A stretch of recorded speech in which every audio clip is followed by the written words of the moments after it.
बकवास कर रहे हो तुम? तुम्हारे बाप का खूनी हूं मैं? हाँ, तुम्हारे वजह से मेरे बापू की जान गई।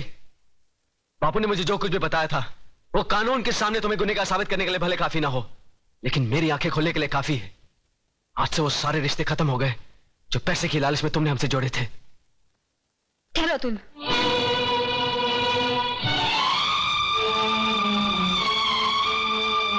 सुन लिया ना बेटी? देख ली ना झोपड़पट्टी में रहने वालों की असलियत? देख ली डैडी, झोपड़पट्टी और महलों में रहने वालों की असलियत भी। क्या क्या मतलब? मतलब बिल्कुल साफ है। जिस तरह अतुल की आंखें उसके पिताजी की बातों ने खोल दी, उसी तरह मेरी भी आंखें आपके और चतुर सिंह के बीच हुए जमीन के एग्रीमेंट ने खोल दी। ऐसे अरबपति और बेईमान बाप से तो ऐसा गरीब पति का झोपड़ा बेहतर है। कम से कम उसकी दीवारें खून से तो रंगी हुई नहीं है। चलो अतुल, ये दुनिया का सबसे बड़ा बदकिस्मत बाप है जिनके पास करोड़ों अरबों रुपए तो है, पर बेटी के कन्यादान कर्ज से वो कभी मुक्त नहीं होगा, कभी नहीं। बेटी बेटी बेटी मेरी बात तो सुनो। अरे कहां उस रात के ढेर में अपनी जिंदगी को ढूंढने जा रही हो तुम? राम नाम सत्य है, राम नाम सत्य है, राम नाम सत्य है, राम नाम सत्य है, राम नाम सत्य है। उतारो भाई उतारो, आराम से।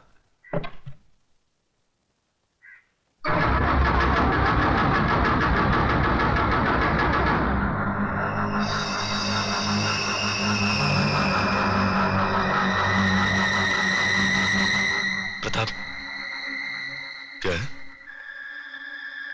ये वही आदमी जो उस दिन बापू से मिलने आया था। हाँ, मैं वही आदमी हूं जिसने तेरे बाप को शमशान घाट तक पहुंचाया।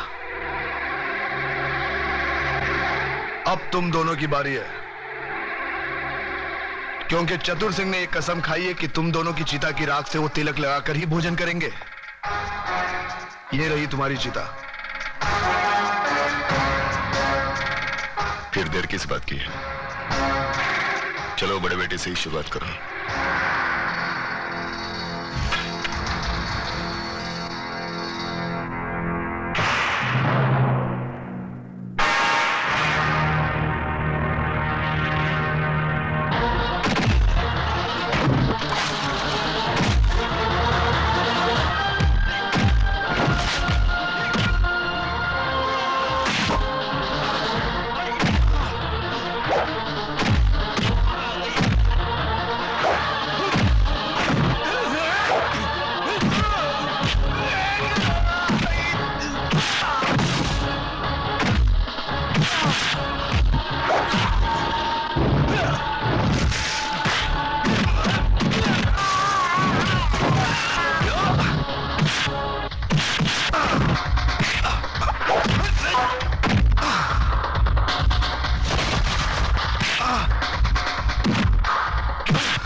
अरे घबराते क्यों हो देशमुख?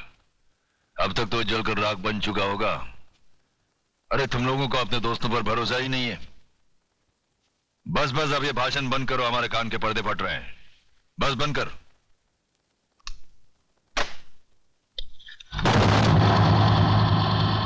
रामदीन, कौन बोल रहा है?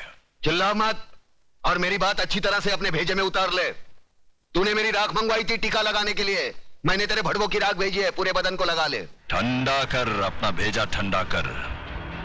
चतुर सिंह के आदमियों की चिता जलाना तुम जैसे पागलों के बस की बात नहीं है। ठंडा कर। यकीन नहीं आता तो उस राख को मसल कर देख, तेरे पालतू कुत्ते की निशानियां उसमें मौजूद है।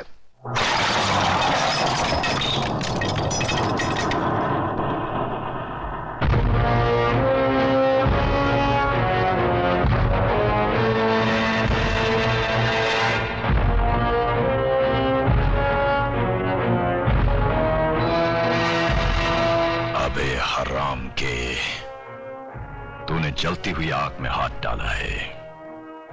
हम तुम्हें ऐसे जलाएंगे कि तेरे चाहने वालों को गंगा में बहाने के लिए तेरी राख भी नसीब नहीं होगी।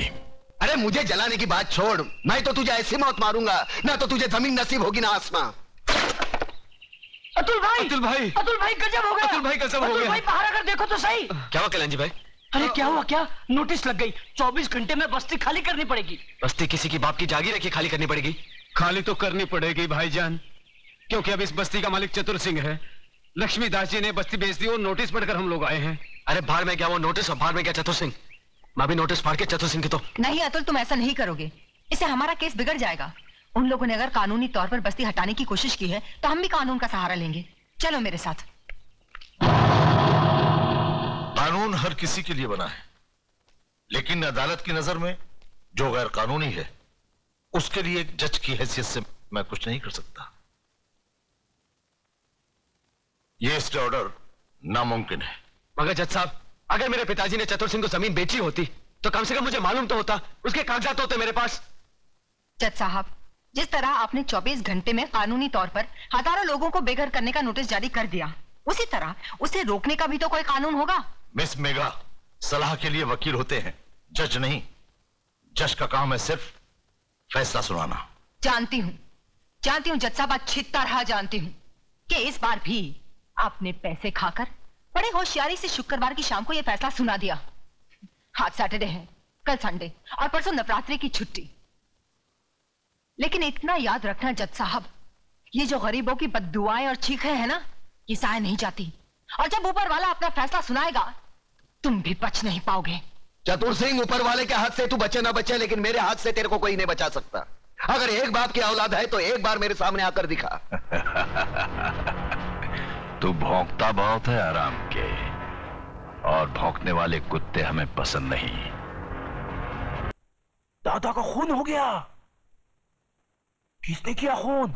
अरे छोड़ो ये सब बातें, मुझे तो चिंता यह है कि शहर का क्या होगा, हम सबका क्या होगा। बहस मत करो कमिश्नर। जो आदमी चतुर सिंह जैसे खतरनाक आदमी की चिता जला सकता है, वो तो हमको कभी भी शमशान घाट पहुंचा सकता है। मगर ऐसा हरगिज नहीं होगा सर। सुनो कमिश्नर, कल टीवी सेंटर में जनता की अदालत प्रोग्राम में हम सब लोगों का इंटरव्यू है। ऐसा बंदोबस्त होना चाहिए वहां पर कि परिंदा भी पर न मार सके, समझे?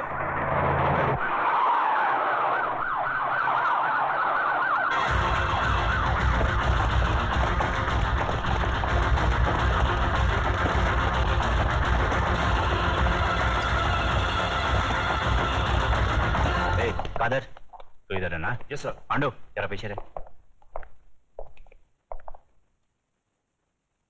आज जनता की अदालत में जनता के सामने जनता के प्रतिनिधि मंत्री श्री बबन राव देशमुख, विपक्ष के नेता श्री चंद्रसेन आजाद, कानून के रक्षक इंस्पेक्टर सत्यवादी दुबे, न्यायमूर्ति श्री हुक्म अली जाबिर तथा इस शहर के सबसे बड़े बिल्डर मिस्टर योगराज अपराधी के रूप में यहाँ मौजूद हैं।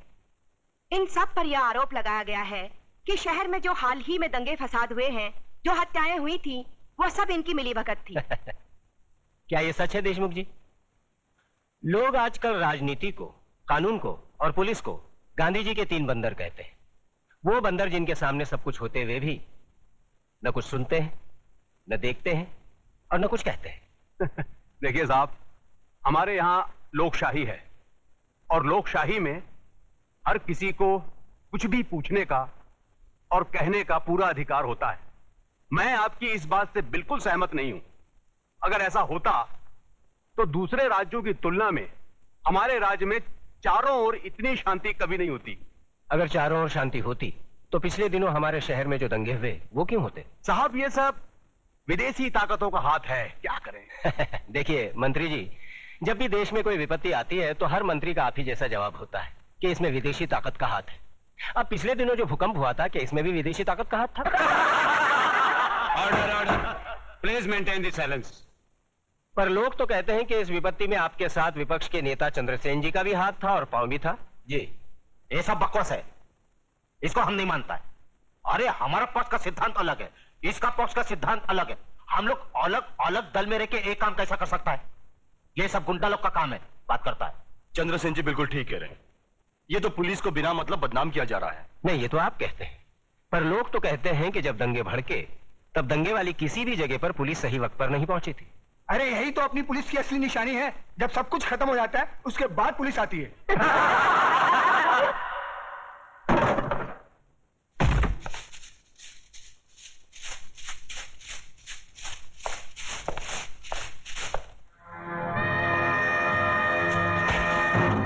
यही तो रोना है कि लोग हमें गलत समझते हैं, हमारी योजनाएं लोगों की समझ में नहीं आती। अब आप ही बताइए, झोपड़पट्टी की जगह साफ सुथरी कॉलोनी बने, टूटे फूटे गांव की जगह राहगीरों के लिए रिसोर्ट बने, इसमें देश की तरक्की नहीं है? बोलिए। पर लोग तो कहते हैं इसमें आपकी तरक्की ज्यादा होती है, सारा धन आप सब लोग मिलकर बटोर लेते हैं और डकार तक नहीं लेते।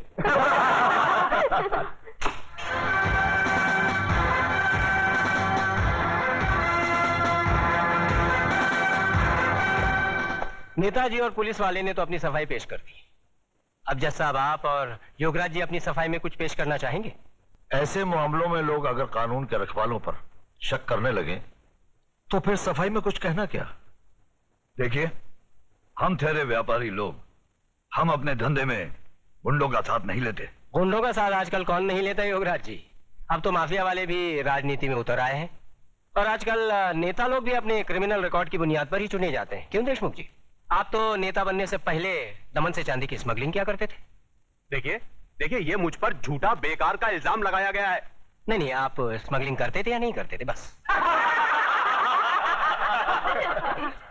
वैसे मैं भी इस बात को नहीं मानता, क्योंकि हर बड़े नेता को बदनाम करने के लिए लोग कुछ भी बोलते हैं। क्यों चंद्रसेन जी? एकदम सच बोलता है। आपके हर सवाल का मैं एक ही जवाब दूंगा कि अगर जनता की नजर में हम गुनहगार हैं तो फिर जनता खामोश क्यों है? बोलिए, क्यों हमें पिछले 15 साल से इस राज्य में चुनाव जिता रही है? जज साहब, हम पर लगाए गए सारे इल्जाम बेबुनियाद हैं। हमारी सफाई में मेरा यही जवाब है। अब फैसला आपके और जनता के हाथ में है, सुनाइए। अरे असली अदालत आज तक हमारे खिलाफ फैसला नहीं सुना सकी, तो ये जनता की अदालत क्या खास सुनाएगी? देशमुख, तुम कभी कभी सच बोलता है।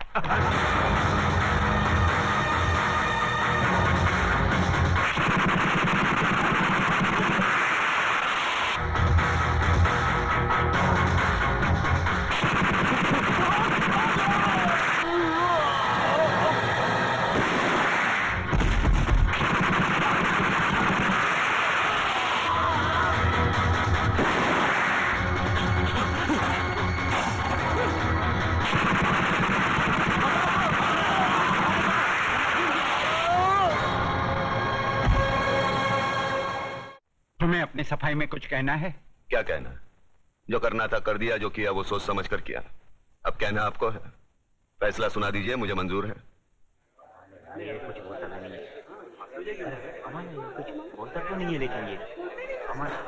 Order order.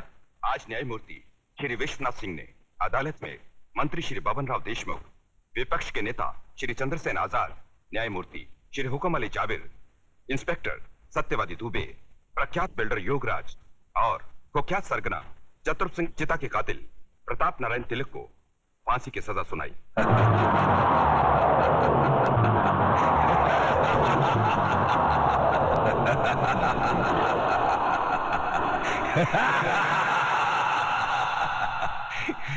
जिंदा आदमी के खून के इल्जाम में फांसी की सजा। देखा पकिया, हमें तो माता के आशीर्वाद और बुलेट प्रूफ जैकेट ने बचा लिया, मगर वो हराम का कानून की मौत नहीं, चतुर सिंह चिता की दी हुई मौत से मरेगा। पता करो कौन से जेल में है।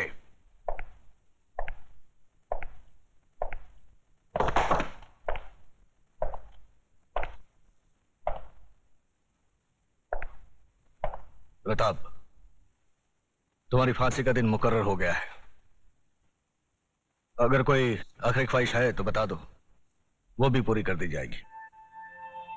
यहां ऐसे घुटन सी होती है। मैं इन 4 दीवारियों में मरना नहीं चाहता। मुझे वहीं फांसी दे दो, क्रांति मैदान में, सबके सामने, जहां से इस देश में क्रांति की शुरुआत हुई थी। यहां ऐसे मरो तो जरा ज्यादा मरो, इतना सा मरने से क्या फायदा। सर, प्रताप से कोई मिलने आया है। मिलने दो।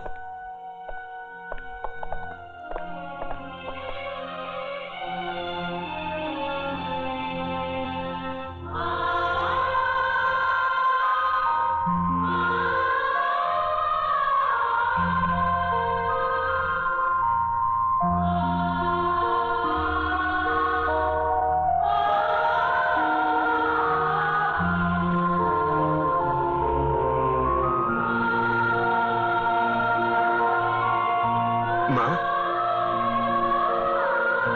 अरे बूढ़ी हो गई, बूढ़ी रो काहे को रही तू? नहीं रे, ये तो खुशी के आंसू है। सोचा था जिंदगी भर तेरा मुंह नहीं देखूंगी,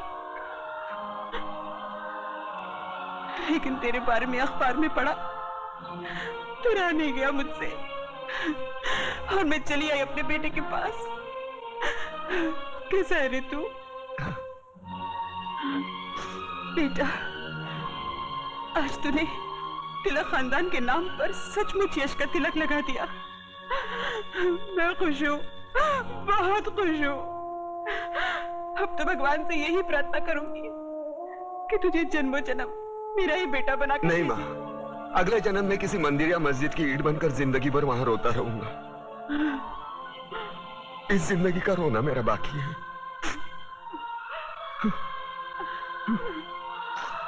दुख सिर्फ इस बात का है, मैं तेरे लिए कुछ कर नहीं सका। नहीं बेटा, तूने बहुत कुछ किया, मुझे सब कुछ मिल गया। तेरे दादाजी की आत्मा को भी शांति मिल गई। बस अफसोस एक ही बात का रहेगा कि तिलक खानदान का दिया जलाने वाला कोई नहीं रहेगा, कोई नहीं रहेगा।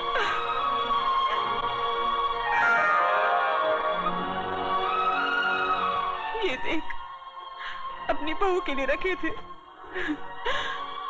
लेकिन अब तो